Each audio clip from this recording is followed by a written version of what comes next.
Hello, welcome to the Lessons of Vietnam show. I am Bill Dixon with my co-host Bob Matthews. We're excited to be here tonight with our last show of the year. Looking forward to doing a little different show tonight, the POW MIA issue. And take it, Bob, and talk a little bit about why we're doing this show. And Thank you, Bill. The subject of the POW MIA has been a favorite of mine for years, but it's also been an awkward part of teaching the lessons of Vietnam, because as we teach everything about Vietnam to the students today, and people listen and read about it, this is the one subject that we didn't have any answers for. There was actually a hole in the curriculum, and along the way, we started to meet people.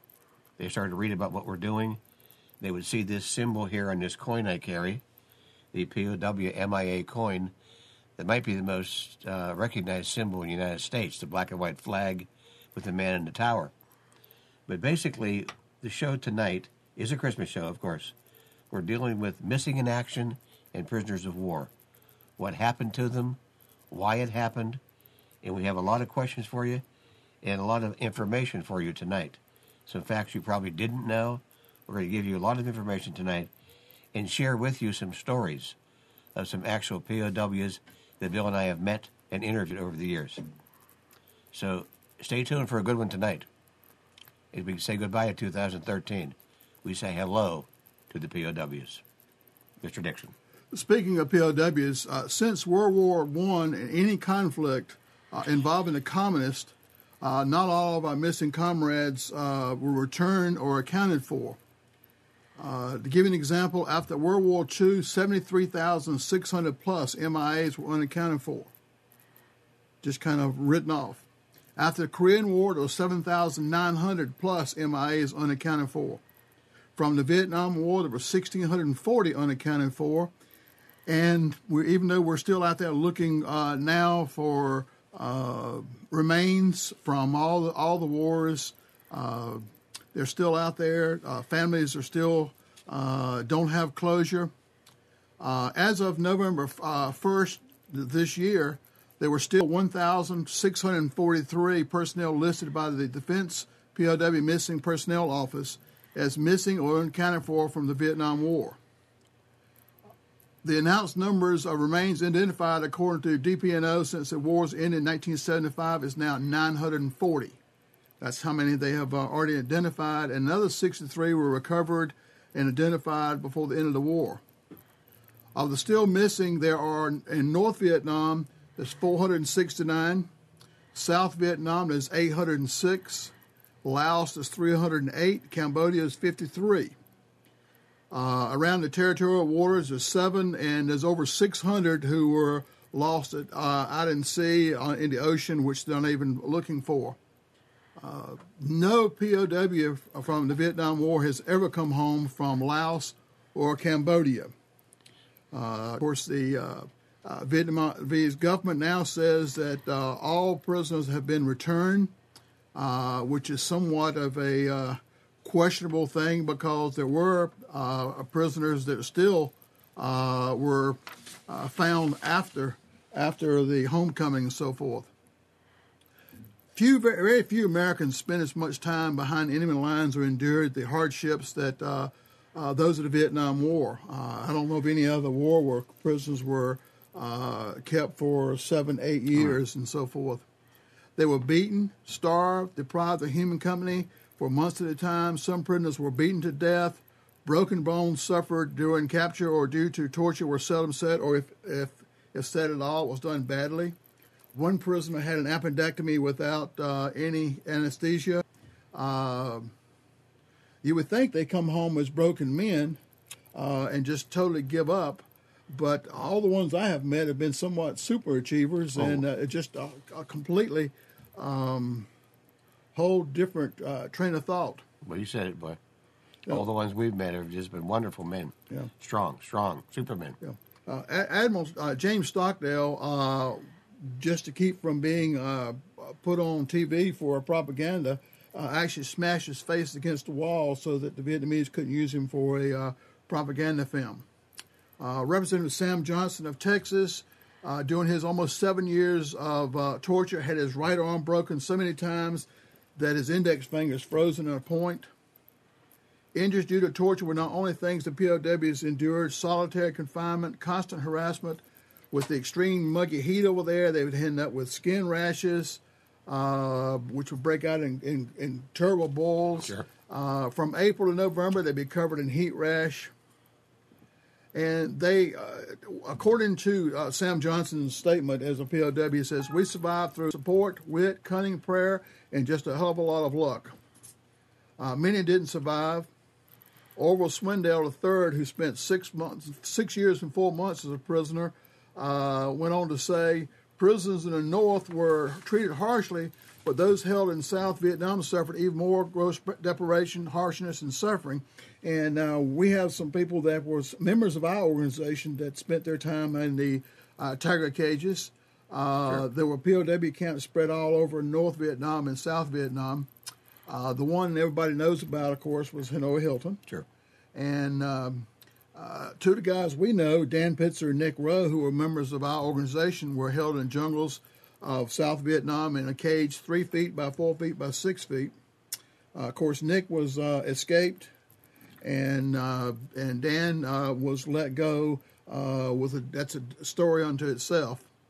But the POW issue has had so much misinformation and so much bad information. It's hard to pick out what's the true story, what our government's involved in, what private people are involved in. It's almost got to be a business, Bob. It is. And, Bill, the thing about it is, with the POW issue, we are so used to telling our students, and one of the landmark starts of our course, Lessons of Vietnam, was the challenge we gave all the students was to ask any question you want about anything. And we would attempt to find the answer for you, or we'd find a veteran to come in and tell you about it. So you could leave with a complete set of information and make your own mind up. Well, over the years, this has been the one subject that's always bothered me. Because when you teach Lessons of Vietnam, this comes up and they say, POW MIA. What happened to the men who were left behind? Where are they? Why aren't they accounted for? Will you tell us the truth? It was awkward. It was taboo to talk about it. And then all of a sudden, the hole in our curriculum started to get clogged. We started to find more and more people, more and more information. We could at least form a hypothesis of what happened to these men.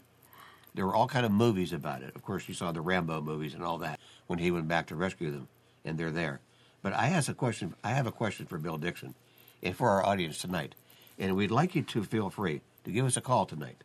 We're at 919-518-9773.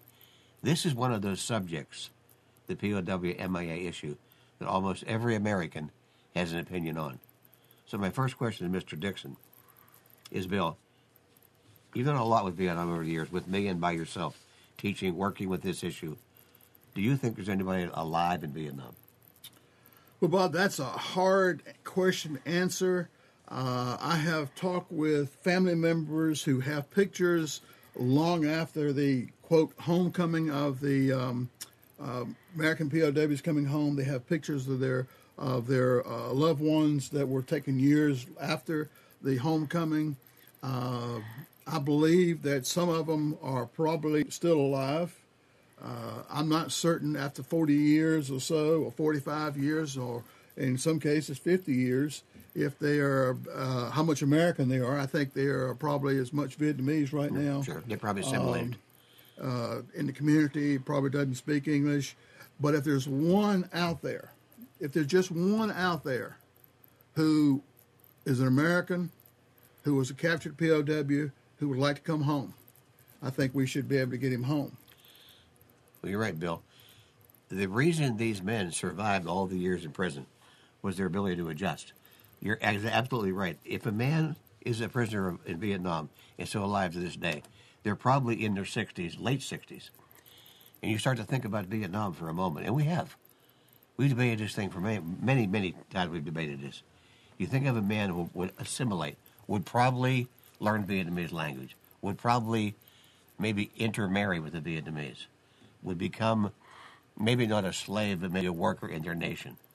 But I think of men our age now, and I think of a tropical climate, and I think of not real harsh labor. The war has been over for years. I'm going to answer my own question. I think there are men there. I think they're alive. And people say, no, let's not talk about it. They've been declared dead. The families believe they're alive. How can they not? Yeah. A lot of them out there are looking for that closure and so forth, and that's the reason they are listening so much right now to when JPAC, the guys who are out looking for remains and so forth. But some people say, well, they won't be able to live that long. Well, there was a Korean lieutenant, South Korean lieutenant who escaped in 2000 from a Korean POW camp that he'd been in for 43 years. And he was actually used as slave labor until he got pneumonia. And when he got pneumonia, they kind of put him off into a village to take care of himself without guards, and he was able to escape after 43 years, actually down in the caverns as slave labor. So if they can make it, I would think that with some of the Americans could very well make it. Well, Bill, I'll tell you, it is a long shot, of course. It's a long shot going against odds, but a lot of things are long shots. And as we talk about lessons of Vietnam, we were searching and searching and searching for a hook to take this issue into the classroom, out of the classroom, back to the home, back to the dinner table. And that's the same question. If they're alive, let's go get them. There's been all kinds of methods. Wasn't Ross Perot the guy that offered $1 million? Ross Perot offered $1 million to anybody who brought out information about a live POW. Unfortunately, when the Vietnamese people who did come forward and said they knew where it was a live POW and went to the American embassy, they were told that the American government does not pay for live POWs. They will buy monkey bones or remains, but they will not pay money for live POWs, so the people just turned around and went back again. Now, the Vietnamese people are very, very inventive. Yes. Some of them have been known to salt crash sites and... you mean with dog tags? Dog tags and everything else. So there's all this stuff. Just there's so many different things out there that muddies the water. Sure. I'm not certain a true answer will ever be of what's going on because the Vietnamese entrepreneurs who are assaulting sites, our government who's saying they will not do anything to bring back live POWs. They said our government basically stance now is all of them are dead. In fact, they declared them all dead in 1975. Yes. So everybody there is dead. They don't even look for live soldiers anymore. Well, you know, one of the nice things about talking about this is you get a chance to engage in real critical thinking. You start thinking about the geography, the time limit, the media we've talked about before, all the things that started to come. People are asking better questions. Well, I have a story to share with you. And this is one of the nicest stories I've ever had in 40 years of teaching. There was a man who lives in Apex and was on the cover of Time magazine. I'm going to show you the magazine right here. 1970, Time magazine. His name was Bill Schuette. He was featured on the cover of Time magazine. Well, most of you know that I was known for a long time around here, and probably still am, as a Vietnam guy. I got a call one day about this article that was in the paper, the Raleigh paper, about this man named Bill Schuette. Well, I said, wait a minute. I went back to Vietnam years ago when I was starting to write this course with my Vietnam brothers, my friends, and there were some questions we couldn't answer. So I went back to find the answers. Well, when I heard about Bill Schuette, I figured if this man is what he said he was, a POW in Vietnam, living in Apex. I used to teach at Apex High School. I have to go and see him. So I read the article, and let me tell you what happened briefly. Bill Schuette was an aviator. He was shot down over Vietnam. His co-pilot was Jeremiah Denton, who was a senator from Alabama, the famous Jeremiah Denton. Well, Bill was shot down over Vietnam, and he was a prisoner of war for 7.5 years. Well, a man from Arizona, a justice of the peace, was speaking in Moscow, of all places, to their militia, and he was touring one of the many military museums in Moscow. Walking through, and he saw an aviator's helmet with his name on it, Schuette, Now, Bill's name is spelled a little bit different. Schutte is usually S-H-U-T-Y. Bill's was actually Tschudy, T-S-C-H-U-D-Y. So he noticed the name and went to write it down, didn't have a pen. He went back 3 or 4 times till he memorized the name. He goes back to Arizona and asked a friend of his to look this up. Yes, it was true. Bill Schutte was shot down over North Vietnam, parachuted down, and was captured and held in the Hanoi Hilton, where Bill Dixon and I actually visited the Hanoi Hilton. And a little shot to show you here. This is a bunk in the Hanoi Hilton. A little straw mattress. We'll get back to my story for a moment. I called Bill Schutte at home in Apex. He's never listened to the book. And I said, I found a gold mine. I said, Mr. Schutte, this is Bob Matthews. I'm a teacher in the Wake County schools. I wrote a course on Vietnam, but I don't have any answers about the POW question. You were a POW. Would you mind talking to me? He goes, yes, I would. Have a nice night. The conversation ended. My wife said, leave him alone. He went through hell.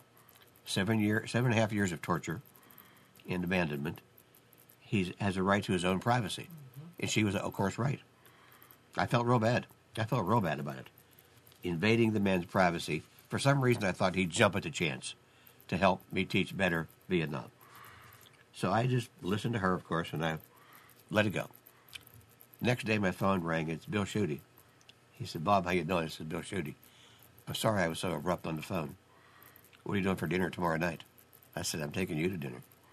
So I met Bill in Apex with a friend of mine, Mike Lynch, another one of our members of our group. And we started to talk about Bill. And this is one of the few times in your life when someone's telling you a story, you can't say to them, I know what you mean. You have no idea what this man went through. And he gave me some analogies. He goes, Bob, for instance, when I left home, my son was 4 months old. When I came home, he was 8. That puts it in perspective. So when a man is in a cage for 7.5 years, you can't have a bad day. Bill Schutte is a wonderful man. He spoke to me and Mike Lynch for 3.5 hours. He told us things that we never would find out from anybody else. He told us about everything, about serving, about being shot down, about coming home, about readjusting, as Bill said. This man was remarkable, and still is to this day. I talked to him yesterday. Bill came in and spoke to my class, told the kids about being a POW, and talk about a primary source. Excuse me. How often do you get a man that spent that much time in prison to come in, talk to 35 seniors at Enloe High School, and ask them, what do you want to know? I mean, questions rang for 90 minutes. He spoke to several groups around Wake County, and his story is remarkable. He had a Lake Boone, Sunbelt Industries. He came down, lived in Apex. He's retired now. He speaks all over the country. And what Bill does now, he goes to Seymour Johnson Air Force Base and talks to young pilots. And he told me, he goes, coming into your class, Bob, and talking about this terrible ordeal of mine has showed me that I do make a difference. And I do have a responsibility to teach other people about other things. And, you know, Bill Schutte may be on our show as we continue with this subject. But Bill was one of the POWs I had a chance to meet. And I was just thrilled and privileged to share in his life story. 7.5 years in the Hanoi Hilton. So obviously, when we're going back to Vietnam, we never asked him to go on the trip. Because he said, I've had enough of Vietnam. I'm not going. I didn't lose anything there. He's not going back. There's a lot more to the story. But he's one of the people that we found out that he's one of these. And it's a great, great story. Being on the cover of Time magazine and sharing his story with the veterans around here and nationwide. He's one of the good ones. Yep. You know, Bob, it's hard to get a concept on this, but how many of those books are there? I've been reading a lot of the different books by POWs lately, and I find them very motivating because when you read their story and you read the things that happened to them, the things they went through, the torture they went through, the physical torture, the mental torture, and just see them today and what they have become, and so many of them have become leaders of industry, politicians, just about every field. To see how they have overcome is about as inspirational as any book you've ever read. I read a lot of positive books as a salesman, but I don't think there's any of them out there any more positive than the POW books. Just to give an example, I would suggest that you go to Amazon or go to your library. One I'd like to tell you about is 5 Years of Freedom by Nick Rowe. Nick, we mentioned a while ago, was in the tiger cages out in the jungles of Vietnam. Super book. Leo Thorson's book, The Surviving Hell, A POW's Journey. Prisoner of War by John McGrath, and he's got some great pictures and so forth that he drew. This man is from Roanoke Rapids, North Carolina. He was actually one of the few enlisted men captured. He's the man that had an appendectomy without any anesthetics. It's a great story. And if you want to hear it really go into the POW MIA book, there's always Monica Stevens' book, Kiss the Boys Goodbye. Kiss the Boys Goodbye. It's an old book, but it's still a great book. A good place to do some research is go online to the League of Families. Sure. The League of Families was started by some of the wives of the POW. They're still active today, keeping the information out there, still keeping the politicians talking and so forth. The League of Families is probably one of the most proactive right now groups to be out there. And then there's the POW Network. It's got some great information. So you can go online, and from those two organizations, I know the information you get is pretty accurate and pretty straight. There's so many other, as we mentioned a while ago, mistruths and so forth out there. Just to give an example, the joint POW-MIA accounting has just identified, I'm going to have to read the paper here because I can't remember his name, Air Force Colonel Francis Goodrick, Jr. of New Haven, Connecticut, is to be married Friday with full military honors at Arlington National Cemetery on the 45th anniversary of his loss. And his daughter says, this is still a kind of pinch me experience. But when we're in Washington at that grave, then we'll know he's home. Sure. You know, Bill, as you mentioned mistruth, misfacts, I want to get back to Mr. Schutte for a moment because in our lengthy conversation, I love talking to Bill Schutte. I asked him a question. I said, Bill, the same question I asked Bill Dixon tonight was after serving 7.5 years and coming home, how were you treated? He said, with respect and dignity. He goes, I love this country. And I live with pride. It's a slogan we've kind of adopted. And when he said that, I asked him the same question. Do you think there's anybody alive in Vietnam? And you talk about getting quiet at a table. He looked at me, and I thought I had a hole in my head. He says, Bob, you asked the hardest questions. I said, well, Bill, after you went through this, you've survived it. 7.5 years of hell. What was your strongest tool? And he said, well, when you're talking to your students, tell them the strongest tool of a POW was their imagination. I said, Bill Schutte, when did you think we were coming to get you? He said, every day. He says, Bob, and believe me, it was an emotional conversation as it's becoming with me now. Bill Schutte said to me, I expected them to come for me every day. When he was on Operation Homecoming, he could not wait to land to see his wife, his children. Of course he couldn't wait. And then he said he wanted to just disappear. He didn't want a POW medal. He didn't want back pay. He didn't want accolades. What he wanted was a cold beer. And I said, there you go. I mean, Bill Schutte is a hero. And when he was finished talking, I mean, we're never finished talking. We talk all the time. And he wants to do more and more with this issue, as we do. And with all the technology we have now, in the Telstar satellites taking pictures of terrorist camps in Saudi Arabia from hundreds of thousands of miles away. I don't believe, Bill, if we have this kind of technology, why can't we photograph North Vietnam? Why can't we zoom in to the supposed caves in Laos and see if there are people there? Well, that's a good question. I don't know the answer to that because I don't know the technology, but I'll give you an example. Just a few years ago, they discovered the largest cave in the world. Yes. In Vietnam. Now, American soldiers were all over South Vietnam. You would think that with all the people going around and so forth, that a cave this size, it's just unbelievable how big it is. Like I said, it's the biggest in the history of the world. They just now discovered it. They're still discovering different new animals that they didn't even know were existing. So it's hard for that satellite to go through the triple canopy jungle. That's true. But as Bill mentioned earlier about this issue, there seems to be a kind of a cloud, if you will.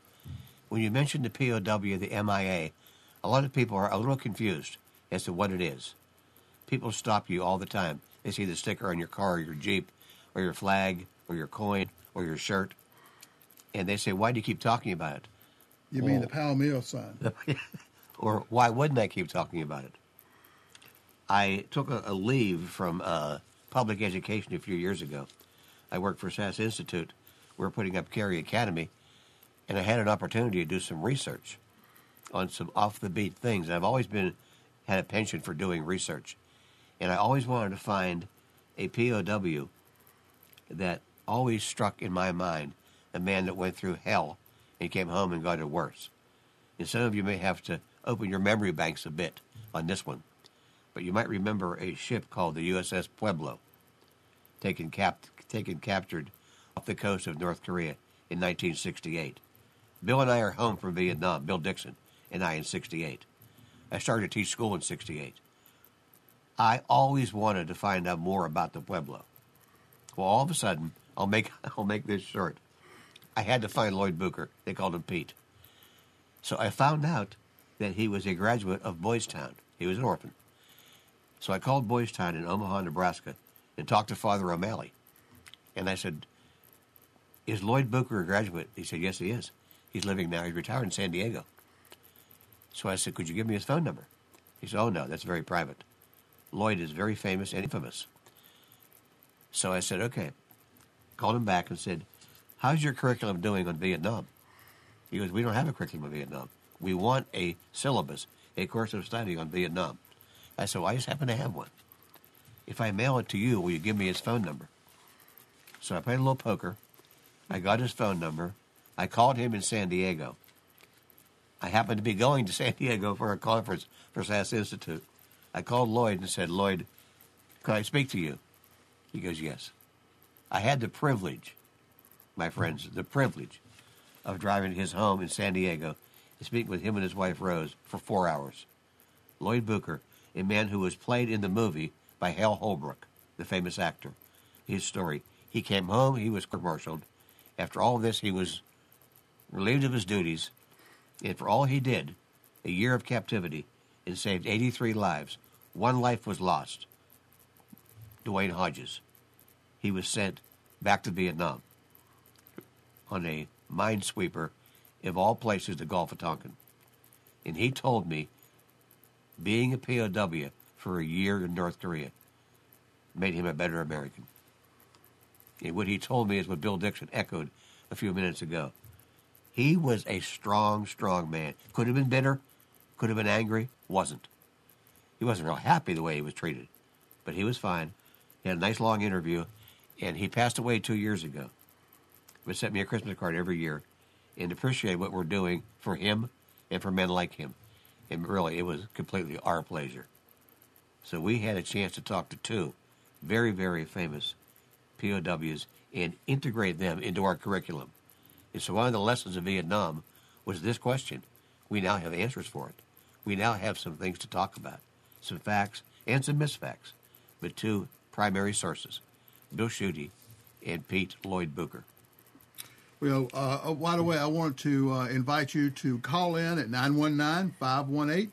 9773 and tell us whether you think those live POWs are still in Vietnam, and if so, why, or if not, why not? One of the things we found out from Bill Schuette was the famous Song Tay raid. The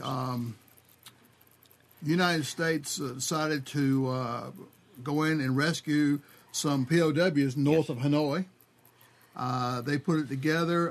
They got Bull Simons, I believe, Colonel Bull Simons, to go in and put the raid on.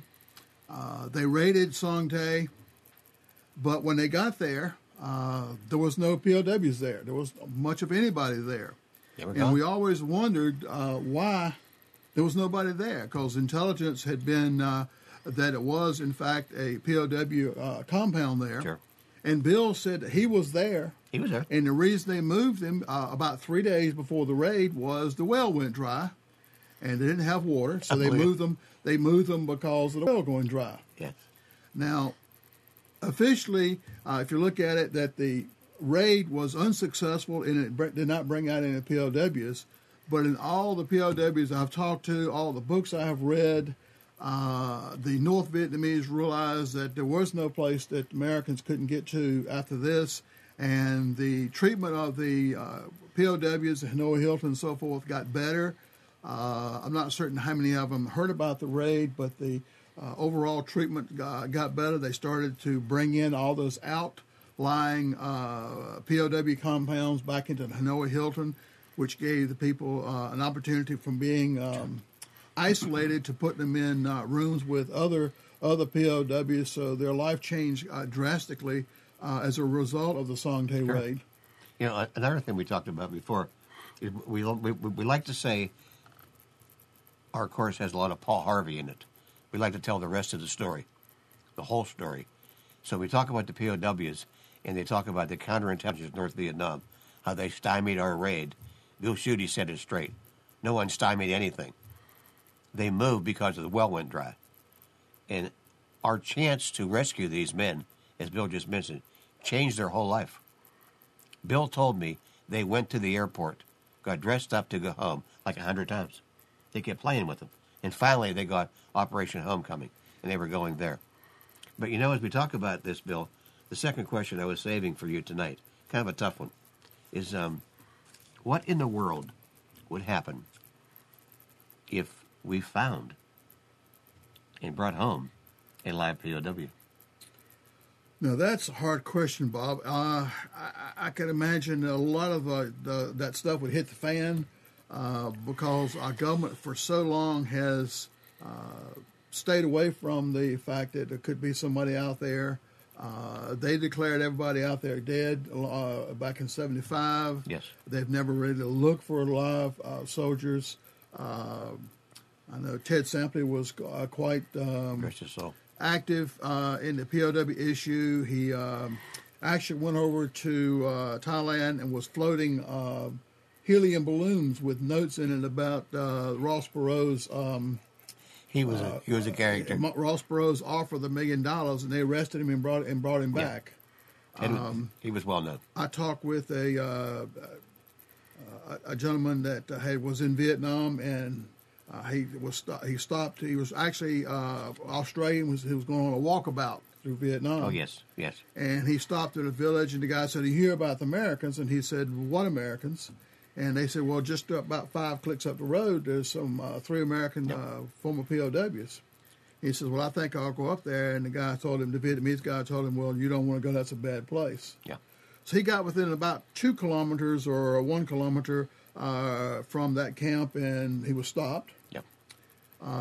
They carried him to Saigon and questioned him, but he said when he came back to the United States, he was actually treated worse by the United States government when he was trying to tell them about the live POWs than he was by the Vietnamese government. Well, there's so much information, all these sightings, all kinds of things. As time passes by, obviously people lose interest, families move on. But one thing we all want to talk about before, we talked about this earlier on our show, is some of the movies that are made about the Vietnam era and the conflict are, of course, sensational because of Hollywood, but some also strike a grain of truth. There was one made a few years ago. It was called The Homecoming. It was the star was Chris Christopherson and the other guy, the star was Brian Keith with Hardcastle and McCormick. And the story was this, very briefly.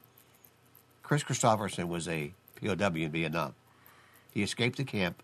He went to Thailand. He assimilated in the culture, married, escaped, came to the United States. He shows up.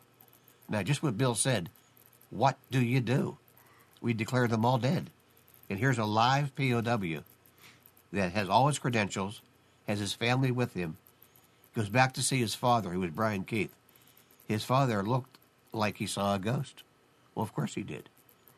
Well, make a long story short, the moral of the story was, he should have stayed there. The government came in, found him, questioned him, I should say interrogated him in the movie, gave him a bag of money to disappear. Because if he was alive and well and healthy and 55 years old and survived what we said earlier, he's not the only one. Now, I know I may talk like a conspiracy theory, but I would bet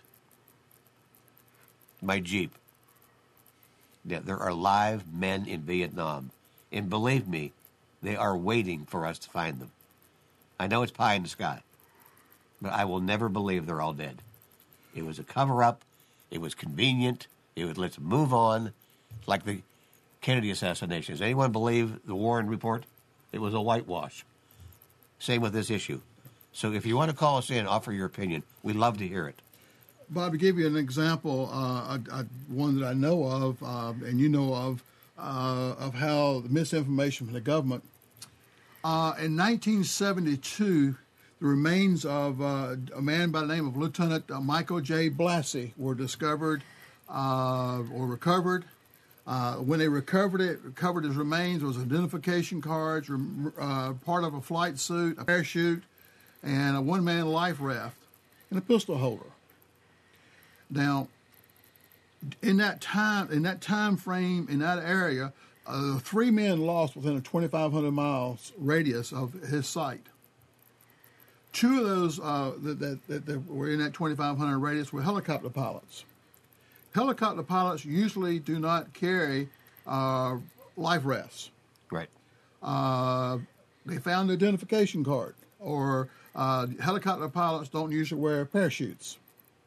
So you could assume pretty good that those remains belonged to Michael J. Blassie. The fact that they had identification card would really put it up there. Well, a gentleman by the name of Ted Sampley from Kinston, North Carolina. Yes. Ted probably was one of the foremost POW MIA issue experts in the country. I was at Ted's house when all the different news media were calling up and asking him questions. Sure. Now, Ted was a little unusual. He and John Kerry got in a fight in the middle of the Senate, in the hallways of the Senate building at one time. Ted was, like I said, was very, he believed in what he was doing. Yes, he did. Well, he got a tip that the two-man unknown soldier, they just decided that they were going to put in a Vietnam veteran for the two-man unknown soldier. Well, Ted got a tip from somebody that the person they were putting in the two-man unknown soldier for the Vietnam War was Michael J. Blassie. I remember that. Well, he spent 4 years investigating. And finally, he was pretty certain of his findings. He called Blassie's family and said that he believed that the remains in the two-man unknown soldier was, in fact, Michael J. Blassie. Yes. They started investigating, and it came out was that, yes, it was Michael J. Blassie's body in there. They have since removed his remains. There are no remains now in the two-man unknown soldier for the Vietnam War. They have removed his remains, and he's been buried by his family at Arlington Cemetery. Now, the question is, did they know who Blassie was when they buried him? Well, all the evidence says that, yes, they did know who he was. They had his identification card. They had part of his uniform. He was the only one around. So rather than giving that family closure, They just picked him and put him in the Tomb of an Unknown Soldier, but even though it was known. Now, we should never have another soldier from any war. We never will. We never will now. There because of the DNA. Because of Ted. But the government cared nothing about Blass's family. They needed a body. His was convenient at the time, so they put him in the tomb. Excuse me. Well, some of the strongest advocates for this issue have been the wives of the POWs. And here's a photograph I want to show you of Life magazine, 1972. Don't forget now, a lot of these men that were shot down over Vietnam or captured, missing in action, were young men in their 20s, in their 30s. And they were, of course, married when they left, and their wives waited for them. There's a couple of really good stories about it. We have a couple of great websites because it's become one of the issues where a lot of our students are exploring it more and more, asking opinions. And I had the privilege a few years ago to be invited to speak to the League of Families in Washington, D.C. about when we teach Vietnam to America, do we include their story? So I went as all ears. I wanted to get as much information as I could, get contacts, get opinions, get all kinds of things about it, and I did. And I met a guy in Cary here. Bill and I were doing some interviews a few years ago for the Library of Congress, Freedom Park in Cary, and I ran into another POW who was actually a survivor of the Bataan Death March. He was a POW in the South Pacific with the Japanese, and we interviewed him for about, 3 hours. He's talking about the Bataan Death March, how he was treated, and his stories were so engaging. His daughter was in the kitchen, and I remember she ducked her head in the living room and said, "Mr. Matthews, how long are you going to listen to my dad? It's been 3.5 hours. I said, "I'm going to listen until he's done talking." And he told me stories. He was so banged up with his right hand that he taught himself to be ambidextrous. He could use both hands. And I told him, I said, Bob, his name was Bob Schrum. I said, "Bob, you have a medal coming to you. You didn't win anything. You're awarded a POW medal." He was very, very coherent. He looked at me like this and said, "Why do I get a medal? I was just doing what my country asked me to." What we said earlier, you talk about Bill Schuette, you talk about Lloyd Booker, men that went way beyond what was expected of them. They don't want anything back. They echo our theme, love your country and live with pride. And they do this every day of their lives. Bob's passed away. As I mentioned before, Lloyd Booker is gone. Bill Schuette is alive and well. We've had the opportunity over the years to meet several POWs, compare and contrast their stories. They have many, many reunions. Of course they would. When you live in a cage with somebody for 6 years, you don't forget their birthday. And they meet all the time. They compare notes, all kinds of things. And Bill has told us about these. And we've sent our course to, I'll bet, 50 reunions. They've adopted it, looked at it, came back with comments, and it's been one of those things where we feel we're doing them a service, is telling their story. If you'd like to hear from you tonight, if you have any comments, give us a call at 919-518-9773. We're just starting on this issue. The POW MIA, a mystery for the ages. Well, Bob, we were talking about POWs from Vietnam and so forth. I think a lot of people don't realize we have a POW today. That's right. Boy Bergendahl from Idaho is missing right now. I guess he's somewhat missing. We've seen him on TV. And where they've shown him and so forth. His family would like to have him come home. His mother and father travel all over the country, speaking and so forth. He's been somewhat held as a pawn in the political scheme, as most POW stuff is. Sure. Political. The people who have him said that they would let him go if the United States government would release some of their people. Sure. And they seem to release a lot of. Our government has released a lot of other prisoners, but for some reason do not want to release Bowie. His father has quit shaving. He's growing a pretty good sized beard down, and said he won't shave until Bowie comes home. So as Christmas is coming up, think of the Bergendahl family. do some research, and I found out a little about him. He was missing since 2009. Yes, right here. North Carolina Vietnam veterans, by the way, what I've got you here. We meet the first Saturday of every month at 12 o'clock noon at the state capitol here in North Carolina at the Vietnam Memorial. And we call out the names of those from North Carolina who are still missing. Today, there are 41 from North Carolina that are still missing. And to kind of commemorate that, and it's also somewhat as a fundraiser for our organization, we have developed a bracelet. I'm going to let Bob tell you a little bit about our bracelets and so forth. We have worn this bracelet for 3 years now. It simply says on it, I think you have the one I need. It says on it, until they all come home. Yeah, see if I can and it has hold on it up in front of the camera. It says there, it's hard to tell what I'm on the camera. On this side, it's until they all come home. On this side is the POW emblem that everybody's familiar with, and the Vietnamese service ribbon. Very good. And we give these out all over the country. And as Bill said, there's one for Billy Bergendahl. But one thing I want to make sure you understand tonight is this is not a fleeting interest. The government with JPAC, and even the famous Adrian Cronauer from Good Morning Vietnam was involved in this with JPAC. And what they do, and we've been invited to one of these, NCVVI and the Bridge Back, but we haven't had the opportunity to go yet. But they have digs in Vietnam. As Bill mentioned earlier, they have sightings, they have different things they find, planes stuck in mountains, submerged planes, and they'll fly in people to spend 30 days in Vietnam. You dig through, it's almost like an archaeologist. You sift through the dirt, you find bones, you find remains, you talk to people, and then you go to Hawaii, where they have a DNA testing lab. And if they identify, or they think they've identified a name, the next step is they go to the family and they get a sample of the DNA. They compare the two. If they have a match, then this person is brought home. As we said before, our number is shrinking.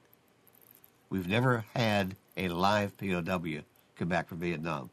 We've buried a lot of our brothers. Their remains. Bill and I have been to a couple of the funerals. They're really moving to go to. And this issue is one of those things where it's easy to say, it's over, it's been 40 years, they're probably all dead, they're probably all missing.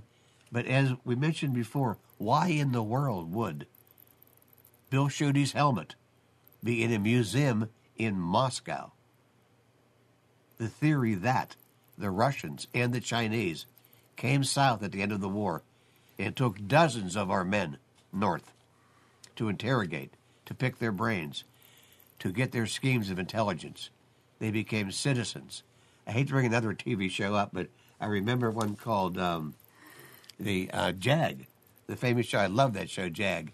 When he looked for his dad for like 5 seasons, and he finally found him in Russia, where he was captured after Vietnam and taken there as a POW.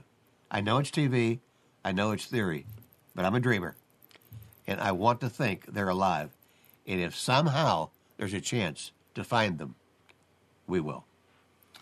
Bob, speaking of our prisoners of war and so forth, before I get on that, this coming Sunday at 6 o'clock, if you're local, if you're in the Raleigh area, we will be doing our annual candlelight service where we'll be lighting a luminary for each of the 41 POWs from North Carolina. 6 o'clock on the state capitol grounds. If you're local, we'd love for you to come join us and light a luminary in honor of one of the POWs. But just wanted to throw that out real quick. But talking about the Russians and so forth, in November of 1993, DPMO received a report that American POWs had been held in Southeast Asia after homecoming, possibly as late as 1976. And there was a study done, the Gulag Study Revision Number 5, the Joint Commission Supports Directorate issued in 2005, and it detailed the summary reports of Americans from World War II, Korea, and the Cold War taken to the former Soviet Union. Sure. There was actually some former high-ranking officers from the Soviet Union who came out and said they had seen some of the Americans from Vietnam, and before There have been shown where there were some American soldiers from World War II actually buried in a cemetery, and the Russians buried on top of them. 2 days after the Assistant Secretary of Defense, Roger Shields, declared all POWs home or dead, a North Vietnamese soldier defected to the South, and he talked about seeing 6 American POWs after our government declared all of them dead. But so there's lots of questions out there that are still unanswered, and not, as I mentioned a while ago, I'm not certain we'll ever will. But well, Bill, this was the actual height of the Cold War, and we talked before about how we thought Vietnam maybe ended the Cold War, but the Cold War didn't end then. It kept going on with politics and different things, and trying to get up on each other, doing things like this. But a long time ago, we talked on the show about a promise you make when you join the service of any country, and you leave no one behind. You leave no man behind. You pick up your dead, you look after them, you inform their families. We have said for years, we leave no one behind. I think it's about time we kept our promise. If they're behind and we have a ghost of information to find them, there are men and women in this country that will write you a blank check. Let's finish the deal. It's an issue that won't go away. As we teach lessons of Vietnam, we can talk about a lot of things. This one is unsettling. We served in Vietnam. By the grace of God, we were not POWs, we were not prisoners. We're home safe and sound. But we picked the brains of those who were not and now are. With all the information Bill has presented to you tonight, with all the books we recommended, with everything you can cross-check and double-check, I ask you, as the holidays approaches, you think of your loved ones. Think of the families that are still waiting for closure, to put flowers on their grave for 45 years, and have no answers. We have the technology. We have the know-how. Let's do it, Mr. Obama. Let's look into this. Well, Bob, as a Christmas time, some of those books about the POWs would be a great gift because, as I mentioned a while ago, they're very motivational when you read the things that they went through and how positive they. And I'm certain they had bad times like anybody else when you're getting tortured, your arms tied behind your back, broken your arms 3 or 4 times. But what they went through and how they came out of it and what they went on to do is very motivational. Well, it is, because you start thinking about what these men went through, and we say how strong they are, but no one came home as being a POW and had no lasting effects. Bill Schuette told me that they beat the bottom of his feet with a rod that destroyed all the nerve endings in his bare feet. So he cannot walk barefooted around because he might walk on glass. So he's aware of that, and he's dealt with it. Never complains, nothing like this. And some of the things you talk about, like men and women like this, what families go through, I'd like to destroy one more myth tonight. There was a book put out a few years ago, and there was a man named Al Brudno. Al Brudno is his name, Brudno.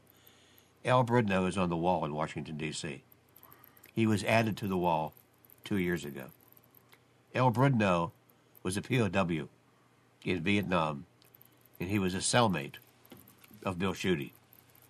When Bill and his fellow POWs were paraded down the street in Hanoi, North Vietnam, and jabbed and stoned and spat upon, he was handcuffed to Al Brudno. Al came home from Vietnam, and he committed suicide.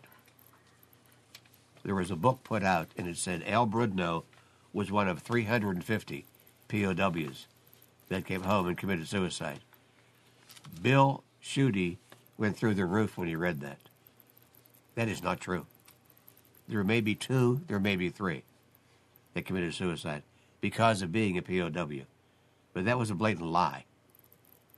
Al Brudno's family spent years and years and years getting his name on the wall in Washington, D.C. So when you're going somewhere toward the wall in D.C. and you want a name to rub, remember Al Brudno. He is the only suicide on the Vietnam Wall. And it took his family 10 years to get it done against popular opinion, against all kinds of things. So we're giving you a connection tonight. This issue is alive and well. It's healthy to talk about it. Because we continue to have engagements around the world, we will continue to have POWs. We'll continue to have men and women taken captive. And we have to keep that solemn promise. If you go for the red, white, and blue, and you're in harm's way, we will come for you. We'll bring you back to your family. Let's keep our word. Thank you, Bob. Our next show was January 8th, and we're going to be changing our times for the show. We're going to be going on from 7 to 8. Instead of 7:30 to 8:30, it will be January 8th from 7 to 8. Be sure and tell all your friends about it, because we are going to continue this POW story. And like I said, we hope to get Bill Schuette in. We've got some other people we're talking with, because it's such a broad subject, and it has so many offshoots from it and so forth. I met a young lady several years ago. It's been many years now. It's probably been 20 or better. Her name is Robin Owens. Robin told me her father was still missing. He was in one of the planes that was shot down, and I think the man that was with him was actually captured and was a POW. So they don't know exactly what happened to Robin's father. But she talked about the day before he left for Vietnam, how he was bouncing her on her knees. She was just a child, and said, "Sweetheart, don't worry, I'll be back soon," and never came home. Yeah.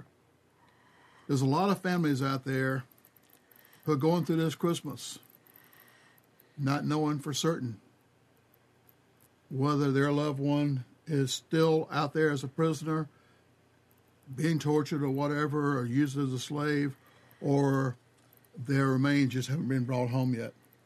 Remember them, and also please remember those men and women who are serving today and their families who will not have them for Christmas, because they truly also are missing Christmas, just as we mentioned on our last show about how we miss Christmas. So as we come to this special time of reflection and family and so forth, take time from your family activities. Just take a moment with your family and say a prayer for these folks. So thank you again for tuning in. We look forward to seeing them next year. And Bob, I'll let you take it out to the end with a couple minutes we got. Well, Bill, I'd like to thank you again for co-hosting the show for the last few months.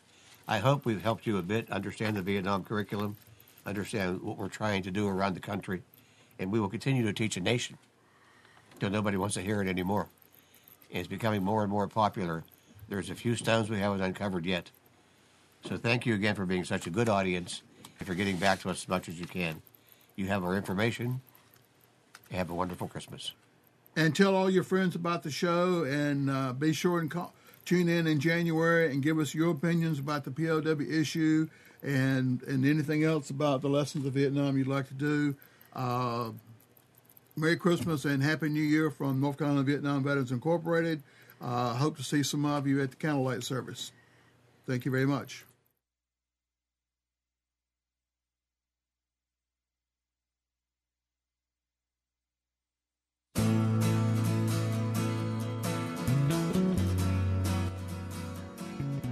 You are tuned to the Nissan Communications Network. Our weekly lineup of call-in programs includes Computers 2K Now with Amnon Nissan, Sundays, 9 a.m. till noon. Health In with Debbie Bruck, Mondays, 11 a.m. till noon. Breaking Free with Marilyn Shannon, Mondays, 1 till 2 p.m. Lessons of Vietnam with NCVVI members, the second and fourth Wednesday of each month from 7:30 till 8:30 p.m. Reawaken Your Brilliance with Julie Seibert, Wednesdays, 9 till 10 p.m. And if you tuned in too late, you can always watch each program in its entirety or download an MP3 audio file of it at www.nissancommunications.com. Sponsored by ThatVidBlasterGuy.com, CarolinaApparel.com, and DeltaForce.net.